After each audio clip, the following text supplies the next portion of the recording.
Mesdames et messieurs, chers amis de la presse, de prime abord, je voudrais vous souhaiter la bienvenue à ces points de presse et vous remercier d'avoir répondu promptement à mon invitation.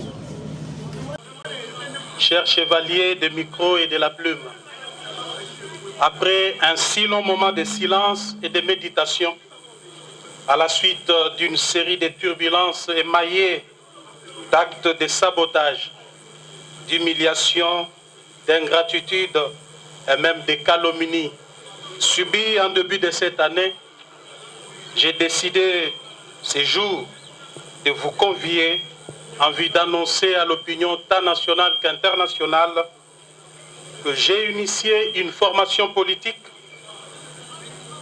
ensemble avec d'autres Congolaises et Congolais que nous avons transformé en parti politique. Il s'agit bien du parti Alliance pour le changement, assez en sigle. Un parti de gauche qui prône la social-démocratie et qui a comme devise liberté, égalité et justice. Le parti AC fera sans nul doute l'opposition au régime Félix Tshisekedi. Et pourquoi nous le ferons? C'est exactement pour deux raisons. Premièrement, d'une part, nous avons constaté l'absence d'une vision claire et d'un leadership convaincant dans le chef du président Félix Tshisekedi, et d'autre part, l'incompétence notoire et la mégestion institutionnalisée caractérisée par l'insouciance, l'irresponsabilité, la jouissance et la prédation au sommet de l'État. Deuxièmement, le parti AC se veut une proposition d'une nouvelle offre politique que nous considérons comme alternative crédible à l'échec du régime Tshisekedi. Mesdames et messieurs, s'agissant de l'absence d'une vision claire et d'un leadership convaincant dans le chef du président Félix Tshisekedi, il est important de rappeler qu'en tant qu'acteurs, nous avons cru, comme beaucoup d'entre vous, que le parti de la gauche congolaise, fondé au prix de tant d'efforts et d'abnégation, sous la conduite du redoutable Étienne Tshisekedi Wamulumba, d'heureuse mémoire, et dont nous sommes incontestablement l'héritier idéologique, tiendrait son rôle d'opérer le changement profond en vue de bâtir un État pour sortir le peuple congolais de l'extrême pauvreté. Nous avons essayé en vain de rappeler à l'ordre jour et nuit celui avec qui nous avons pensé incarner la dite vision qui consiste à l'amélioration des conditions sociales de nos populations à travers une gestion orthodoxe de la chose publique, d'où la célèbre phrase « le peuple d'abord ». Hélas, à l'absence d'une vision claire dans le chef du président Félix Tshisekedi, pour faire décoller le Congo, nous assistons malheureusement à des tâtonnements et des essais-erreurs dans tous les domaines de la vie nationale. Aucun projet concret n'a été finalisé alors que les caisses de l'État saignent jour et nuit, en contradiction des principes sacro-saints et inviolables qui caractérisaient notre orientation politique en matière de gestion de la chose publique, dont le socle est la bonne gouvernance et la redevabilité. Les promesses irréalisables sont considérées désormais comme mode de gestion. Le mensonge, la manipulation comme vision de gouvernance, les détournements des deniers publics et la corruption comme mode d'exécution de projets. Tous les échecs constatés sont la faute des autres, une véritable fuite en avant et un mensonge d'État. Le Parlement de la République, temple de la démocratie, est désacralisé et devient le lieu à travers lequel le peuple assiste, contre sa volonté, à des scènes de règlement de comptes des traitements de sujets sans pertinence aucune est celle des théâtres de clowns politiques. Près de 4 ans plus tard, le système Tshisekedi est incapable de mobiliser les recettes à la dimension du Grand Congo et à l'immensité de ses ressources et richesses. En revanche, force est de constater que l'appareil de l'État se détériore et est devenu de plus en plus un club d'amis où les apprentis sorciers de tous bords exercent leur premier stage au sommet de l'État. Le peuple congolais fait au quotidien face à la montée vertigineuse des prix des denrées de première nécessité qui ont atteint leur instabilité sans précédent, alors que le gouvernement publie des statistiques de fois erronées et manipulées, vantées jour et nuit, ne reflétant aucune réalité des terrains. Quoi de plus ahurissant que de constater que le peuple qui constitue le fondement de la démocratie sociale ait été volé par l'État sous la coordination des services de la première institution de la République à travers le dossier. Cette escroquerie d'État s'est déroulée au grand jour. Pire encore, le fonctionnaire, l'enseignant, le militaire et le policier qui devaient bénéficier tout simplement de l'amélioration réelle de leur salaire minimum garanti restent toujours bernés par des suppléments propagandistes, paradoxalement à leur panier de la ménagère, et sans repère ni soubassement dans le calcul de la base salariale. Il va sans dire que le gouvernement a abandonné sa mission principale. Le peuple est désormais face aux dirigeants irresponsables. L'absence des mesures rationnelles d'encadrement de la gratuité de l'enseignement, fondamentale bien entendu, fait chuter la qualité de l'éducation nationale alors que l'accès aux soins de santé primaires de la population devient un cauchemar sous le régime des jouisseurs. Mesdames et messieurs, nous avons à son temps demandé la réduction du train de vie des animateurs des institutions. Cette réduction cadre avec la vision socialiste qui devrait guider toute action politique d'un régime dirigé par, entre guillemets, un tshisekédiste. Mais hélas, on a vu par contre la mise en place d'un système corrompu de kamikazes en enrichissement illicite, pillage et détournement des deniers publics. L'absence du leadership politique responsable au sommet de l'État a exposé le pays à une diplomatie de complexe et de complaisance sans anticipation aucune. Des multiples voyages diplomatiques n'ont réussi à convaincre aucun chef d'État et de gouvernement en faveur des différentes causes de notre pays. La situation d'insécurité à l'est du pays, dont les ennemis sont connus et que nous avions eu l'occasion de dénoncer les dangereux rapprochements en son temps, est la preuve éloquente que les déficits du leadership et des capacités à prendre des décisions fermes et courageuses en interne et vis-à-vis de ceux qui nous menacent pour apporter le soulagement à nos populations de l'Est tant meurtri et démontré. Les désastres qui prévoient actuellement dans la partie est de notre pays, plus principalement dans la province du Nord Kivu et de l'Ituri, relèvent de la responsabilité première du chef de l'État et de son gouvernement. Il s'agit de rappeler que les dirigeants actuels n'ont entrepris aucune réforme de notre système de défense et de sécurité. Pire encore, les militaires et les policiers vivent dans des conditions exécrables. Depuis que M. Félix Tshisekedi est au pouvoir, vous en doutez, il n'a jamais songé à doter ne serait-ce que l'uniforme aux militaires et policiers. Si tel est le cas, que dirions-nous alors des armes et des munitions qui sont indispensables pour toute campagne militaire afin de protéger la population? Dans ces conditions, il est clairement établi que le système en place expose la République, le peuple congolais, ainsi que ses ressources naturelles.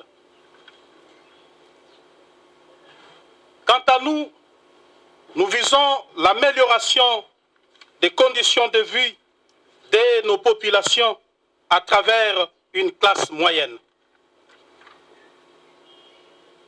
Mesdames et messieurs, au regard de ces tableaux sécuritaires sombres, il est clair que M. Félix Tshisekedi, aujourd'hui, doit être considéré comme un danger au sommet de l'État. Face à ces chaos de gestion et des situations de non-État, une nouvelle offre politique s'impose à tout point de vue. Cette offre politique que nous proposons à travers l'Alliance pour le changement consiste en la transformation de l'homme congolais, à la refondation de l'État, la mise sur pied d'un modèle économique et financier favorable au contexte congolais et à la révolution sociale à travers une gestion rationnelle et raisonnable de nos ressources et richesses naturelles. L'Alliance pour le changement vise l'amélioration des conditions de vie des populations congolaises à travers la création d'une classe moyenne. En cela, elle se veut le champion de la pratique de l'équité, de la justice et du droit, de la protection et la sécurité sociale, ainsi que de la quête permanente du bonheur partagé, en réalisant un équilibre intelligent entre l'État, le patronat et les salariés. En mettant en œuvre des mécanismes nouveaux de redistribution équitable des richesses du pays et de contrôle des finances publiques, tout en luttant contre la corruption, l'impunité, les tribalismes, les trafics d'influence, le clientélisme, les népotismes et les laxismes béats dans la gestion de la chose publique, nous disons bref, les antivaleurs qui caractérisent le système Tshisekedi actuellement. Nous envisageons donc imposer demain l'ordre et la discipline dans ce pays. Aussi, l'Alliance pour le changement s'attellera à moderniser les méthodes de renseignement et de défense nationale pour faire face à la montée de l'insécurité dans la partie est de la République et à travers tout le territoire national, à former des unités d'élite et à renforcer la formation de jeunes aux valeurs citoyennes et au service national obligatoire, à réformer les systèmes de l'éducation et des institutions publiques sociales, à propulser l'agriculture, la pêche et l'élevage pour renforcer notre capacité d'autosuffisance alimentaire, à construire et à réhabiliter les infrastructures sociales de base, à promouvoir l'entrepreneuriat local en vue de booster l'émergence des petites et moyennes entreprises pour mener le pays vers l'industrialisation, à promouvoir le tourisme et l'art, à engager une diplomatie pragmatique de puissance et d'action, à réformer radicalement la justice et l'administration publique. Mesdames et messieurs, voilà en gros en quoi consiste notre vision. Néanmoins, nous sommes tenus de vous informer que jusqu'ici, le régime en place ne nous a pas encore délivré l'arrêté d'enregistrement pour nous permettre de fonctionner, alors que nous avons introduit la demande d'enregistrement de notre formation politique depuis le 14 juin 2022 au cabinet du vice-premier ministre, ministre de l'Intérieur. Il faut souligner qu'après examen du dossier, ces services l'ont déclaré conforme à la loi numéro 04/002 du 15 mars 2004, portant organisation et fonctionnement des partis politiques, et c'est depuis le 15 juin 2022, date à laquelle le récépissé de conformité nous a été délivré par les 10 services. Sur ces refus d'enregistrer notre parti, nous avons décidé de fonctionner désormais conformément aux dispositions pertinentes de l'article 14 de la loi sus-évoquée. Je cite, « Si, à l'expiration du délai de 30 jours, ouvrable après le dépôt Les ministres est en défaut de décider. Le parti politique est considéré comme enregistré. Le ministre est tenu de lui délivrer un arrêté d'enregistrement dans les délais de 15 jours.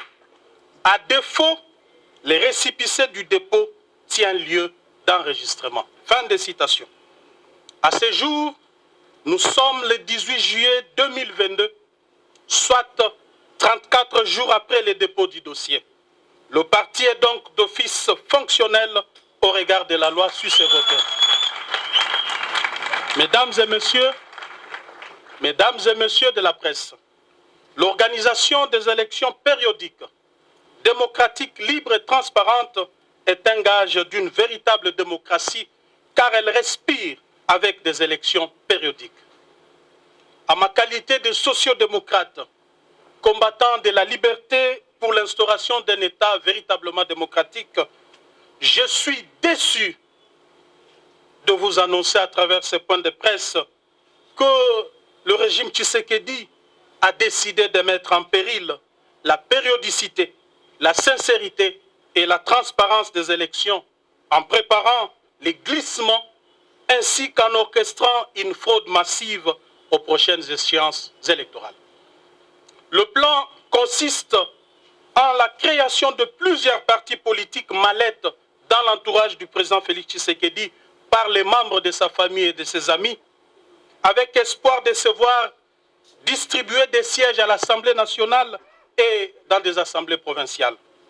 Ces plans funestes, dont se vante avec fierté et assurance d'ores et déjà les précités, visent à s'attribuer par des mécanismes frauduleux, vous vous en doutez, 300 sièges à la Chambre basse et laisser 200 pour les autres formations politiques.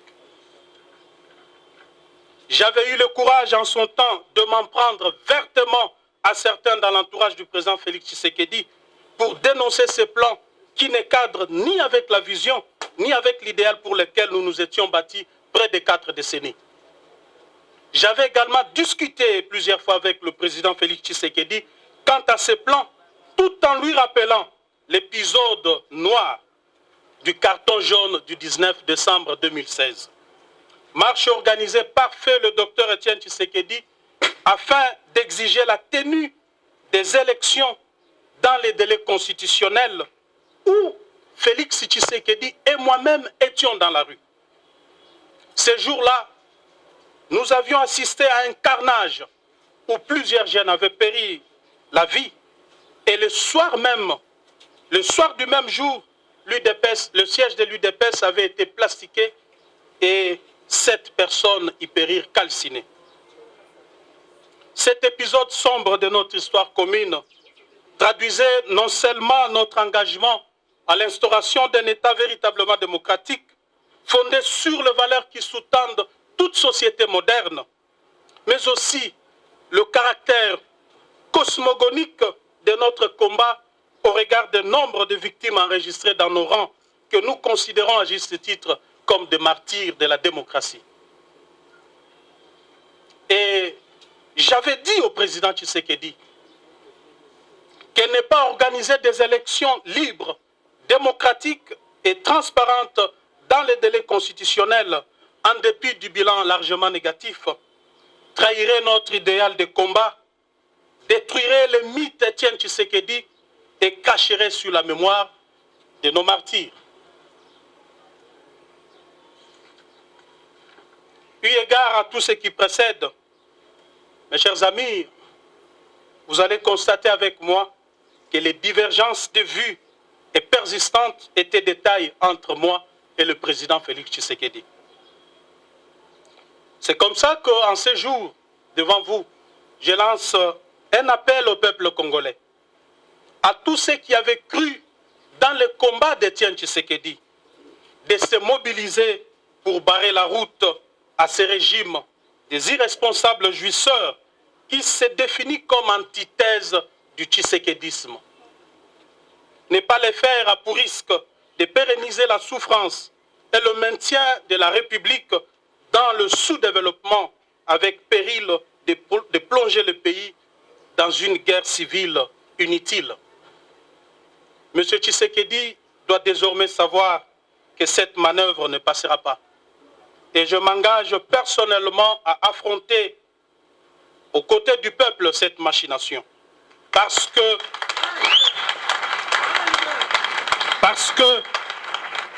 je considère le combat que je dois devoir mener désormais comme un tournant très important dans ma vie politique. Mesdames et messieurs, comme vous le savez, nous avons aussi assisté à la reprise petit à petit des tares de dictatures de triste mémoire. Le pays est en train de subir un recul démocratique honteux des restrictions des libertés d'expression. Et le peuple assiste impuissant devant l'émergence d'une néomonarchie constituée d'une classe de mafieux fanatiques applaudisseurs.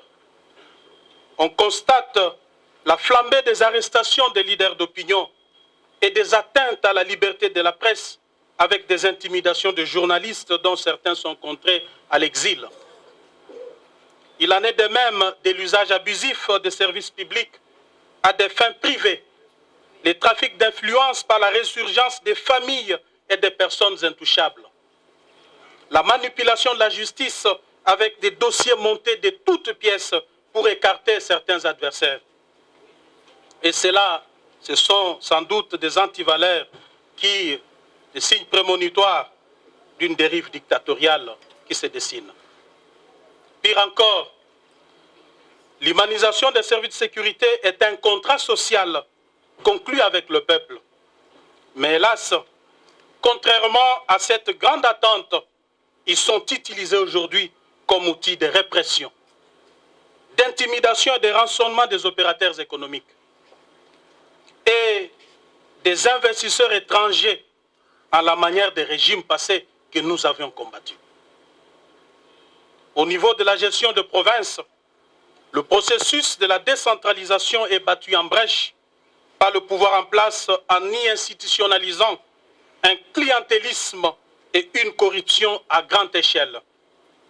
Les institutions provinciales sont devenues ingérables et le développement local est impossible à atteindre avec les méthodes du régime Tshisekedi qui a converti les gouverneurs de province en filles et garçons de course, obligés de ramener des espèces sonnantes et trébuchantes à Kinshasa. Sous ces régimes, le peuple qui avait nourri l'espoir de voir une nation s'établir après la passation pacifique et civilisée du pouvoir, a vu renaître les sentiments du tribalisme et du régionalisme. L'opinion nationale est scandalisée de la reprise avec force de l'impunité dans notre pays, dont le corollaire est la consécration de la justice à double vitesse. Vous remarquerez sans doute qu'il existe désormais une catégorie de Congolais à poursuivre avec acharnement et une autre à protéger. Au regard de la situation chaotique dans laquelle est plongé notre pays par ce régime, il y a lieu, je suis plus que convaincu, que la page Félix Tshisekedi est désormais tournée.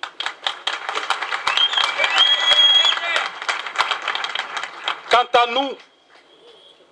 nous, notre responsabilité première sera celle de mobiliser le peuple souverain en vue de mettre fin à cette prédation qui s'est installée dans les institutions du pays. Il est temps de sauver le bateau Congo avant qu'il ne chavire complètement avec son commandant de bord qui les fait naviguer sans boussole ni repère.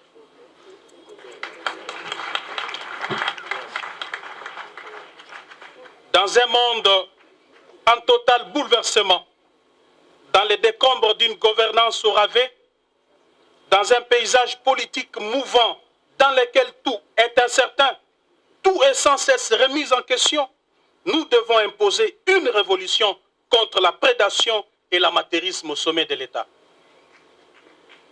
Une révolution pacifique, démocratique, mais une révolution, celle du bon sens, car si le peuple n'arrête pas cette prédation, elle ne s'arrêtera pas et l'hécatombe s'abattra sur le Congo. Parce que rien ne va de soi, que tout relève de l'anticipation et de la volonté, du travail et de l'ardeur.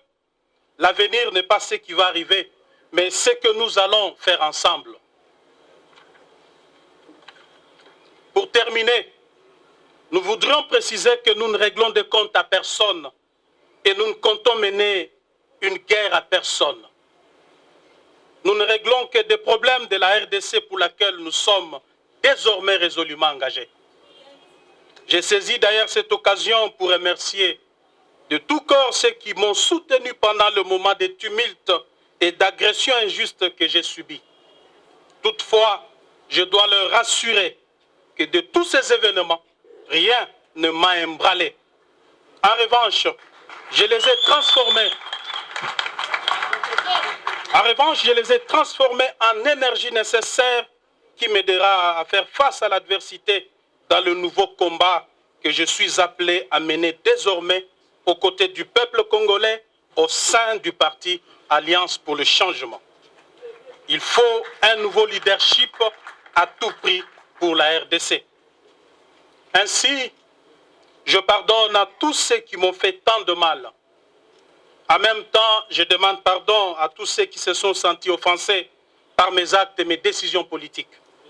Mesdames et messieurs de la presse, vous serez conviés dans le tout prochain mois à la cérémonie de sortie officielle du parti Alliance pour le changement, au cours de laquelle nous dévoilerons notre projet de société ainsi que les grandes actions que nous comptons mener jusqu'à la victoire finale.